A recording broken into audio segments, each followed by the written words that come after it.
Ay, nakikiuso. Pero iba to. So, today gagawa tayo ng chocolate bombs.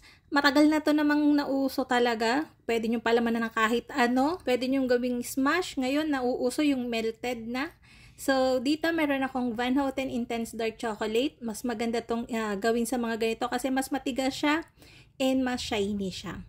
So, kukuha lang ako dito ng mga 250 grams. Mas maganda kapag magme-melt tayo ng chocolate, mas maliliit na talaga yung pagka-ketchup natin sa kanya. Para mas mabilis na siyang ma-melt. And kapag nag-melt siya, wala nang matitirang buo-buo. So, i-chop lang natin yan, maliliit. Then, lagyan natin sa bowl. Pwede kayong mag-double boiler. Pwede rin kayong mag-microwave. So, ito ipapasok ko lang sa microwave. Nasa max yata yung init ng microwave ko for 30 seconds. After 30 seconds, ahunin nyo and haluin nyo. Kadalasan pag sa microwave, yung gitna lagi ang unang natutunaw niyan. So, kailangan nyo siyang haluin para hindi masunog. Ipinasok ko ulit for 20 seconds and eto na. Tama na to. May natitira pa siyang maliliit na buo-buo. Pero pag nahalo natin ng nahalo yan, matutunaw na rin yan. So, ganyan.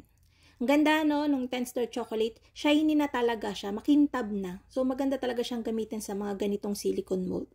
Itong silicone mold na to, nabili ko lang to online, parang 65 pesos. Mura lang kasi yung mga ganito ngayon. So, nalimutan ko na, hanapin ko yung link, promise.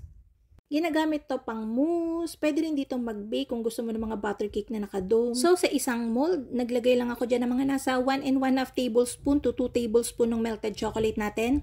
And ikinalat ko lang yan gamit yung maliit na spatula. Isa-isa lang yung paglalagay ko dyan. And pagka nakikalat ko na yan, tsaka ako lilipat sa isa. Para lang mas pantay siya. Kapag kaunti kasi nilagay natin yan, malamig dito sa place ko. So, mahirapan tayo ikalat. Titigas kagad. So, yan. Kalat lang natin yan evenly, pero hindi mo talaga mapapantay yan. So, ang tendency niyan, makapal yung nasa bottom. Yung nasa gilid, manipis.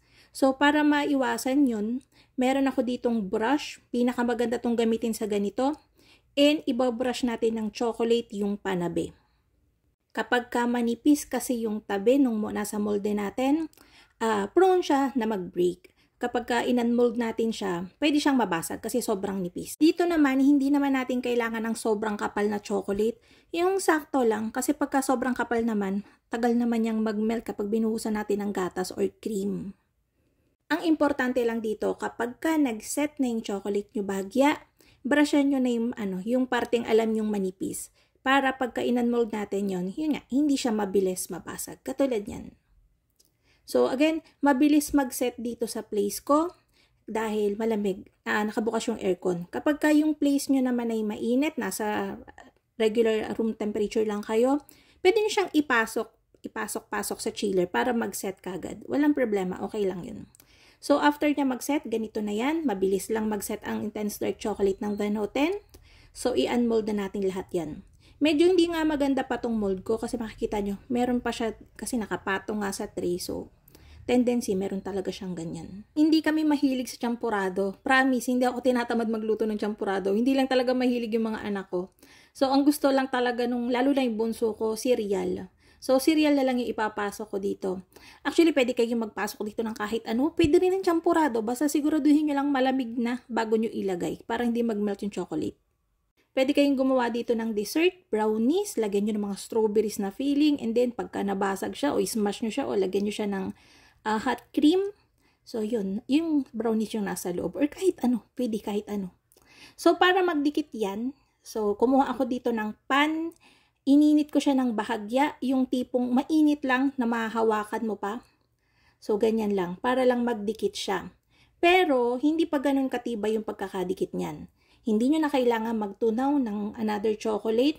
Yung mga natunaw dyan sa pan nyo, ayun na yung ipandidikit natin. Para lang hindi kita yung seam or talagang hindi siya maghiwalay, para sigurado. So, wala tayong choice, daliri lang talaga ang pinakamagandang gamit dito.